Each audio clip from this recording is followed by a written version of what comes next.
भारतातल्या 19 राज्यातील 196 जिल्हे फ्लोरोसिसग्रस्त आहेत. यापैकी महाराष्ट्रात सर्वात बाधित जिल्हे आहेत 6: नांदेड, चंद्रपूर, वाशिम, यवतमाळ, लातूर आणि बीड.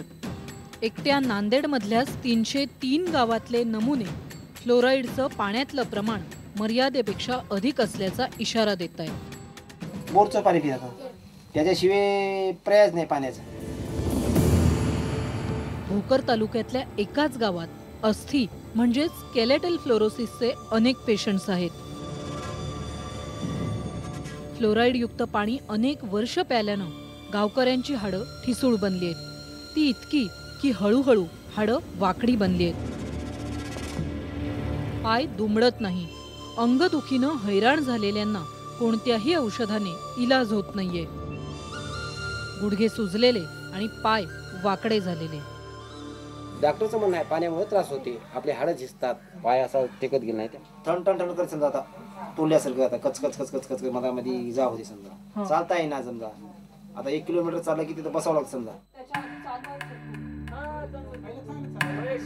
हे आजोबा तर गेली 5 वर्ष अंथरूण धरून आहेत.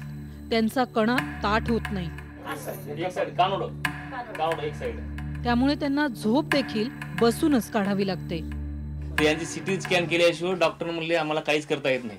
जोपर्यंत सिटी स्कॅन करता येत नाही ते सिटी स्कॅन करायला येणार सरळ म्हणजे सिटी स्कॅन पूर्ण येणार सरळ होताच येणार. आता हेच अवस्था यांची. आता सरळ सिटी स्कॅन मध्ये पूर्ण टाकायचं म्हणले. त्यामुळे त्याच्या तिथून आम्ही वापस आले. नंतर त्यांना काय म्हणले आम्हाला आयुर्वेदिक ठेवा म्हणले. पण हे कशामुळे झालं? पाण्यामुळे. याच्या अगोदर मुंबई डॉक्टर आले ते पाण्यामुळे. हे आमचे 5वा पेशंट आहे. 2-3 तर दगावलेत.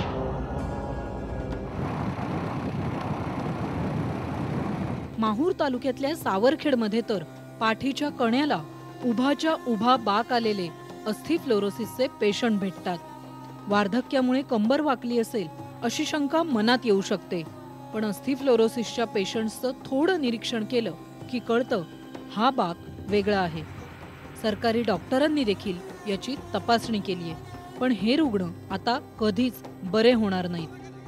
फक्त हाडच नाही तर दात देखील फ्लोराईड युक्त पाण्यामुळे ठिसूळ बनतायत आणि अगदी निकामीही. म्हणजे असं ठिसूळ तर थोडं जर उकरलं तर दात असे तुटतात. हो का? पण मला सांग, मग कठीण खाता येतं का नॉनव्हेज? खाता येत नाही, ठणकतात कठीण खाल्ले.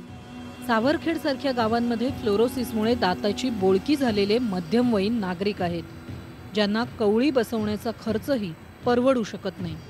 फ्लोराईड युक्त पाणी पिण्याऐवजी या गावातल्या पिण्याच्या पाण्याचा स्रोत बदलला तरच महाराष्ट्रातली पुढची पिढी फ्लोरोसिस मुक्त आयुष्य जगू शकेल. व्हिडिओ जर्नलिस्ट सुधीर जाधवसह मुजीब शेख आणि अलका दुपकर, IBN लोकमत, नांदेड.